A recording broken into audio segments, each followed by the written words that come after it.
Have you ever thought who is the father of political science? Hello everyone, welcome to 15 days 15 thinker series and today we are going to cover Aristotle.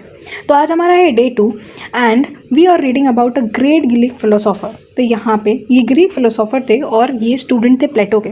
प्लेटो बहुत ज़्यादा important हो जाते हैं क्योंकि कहीं ना कहीं उन्होंने फाउंडेशन को लेड किया है. बट अब आप सोच रहे होंगे अगर प्लेटो पहले थे तो यहाँ पे एरिस्टोटल को क्यों फादर माना जाता है? इट्स बिकॉज कि एरिस्टोटल ने एक सिस्टमैटिक अप्रोच दी थी पॉलिटिकल साइंस की. साथ ही साथ ये अलेक्जेंडर द ग्रेट के टीचर थे और यहाँ पे इन्होंने लाइसियम नाम का एक इंस्टीट्यूशन खोला था एथेंस में. अब प्लेटो की वीडियो मैं ऑलरेडी अपलोड कर चुकी हूँ, आप प्लेटो की वीडियोस को जरूर चेकआउट करिएगा.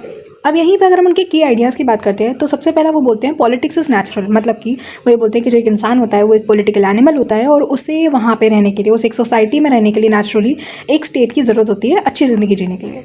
सेकेंड, वो बिलीव करते हैं जो बेस्ट फॉर्म ऑफ गवर्नमेंट जो होती है वो होती है पॉलिटी. अब पॉलिटिशियन का मतलब है कि जिसमें एक बैलेंस होता है वेल्थ और पावर का, वो भी बहुत सारे लोगों के हाथ में, ना कि कुछ लिमिटेड लोगों के हाथ में. मतलब कि जैसे इंडिविजुअल, जैसे मोनार्की हो गया तो वहाँ पे इंडिविजुअल के पास एक पावर ज़्यादा आ जाती है. तो वो ये बोलते हैं कि ज़्यादातर लोगों के पास पावर्स होनी चाहिए, मेनी के पास पावर और वेल्थ का बैलेंस होना चाहिए. थर्ड, वो बात करते हैं रूल ऑफ लॉज की. तो रूल ऑफ लॉ में वो ये बोलते हैं कि हमेशा जो लॉ है उसी को रूल करना चाहिए, उसी का शासन चलना चाहिए, ना कि किसी इंडिविजुअल के पावर्स को एक्सरसाइज करना चाहिए. वो ये बोलते हैं कि एक अच्छा स्टेट वही है जहाँ पे लॉज जो हैं वो सुप्रीम है. फोर्थ, वो बात करते हैं एथिक्स और वर्च्यू की. तो उनका कहने का मतलब है कि अच्छा जो सिटीजन है वो उसकी हैबिट्स और एजुकेशन के थ्रू डेवलप होता है.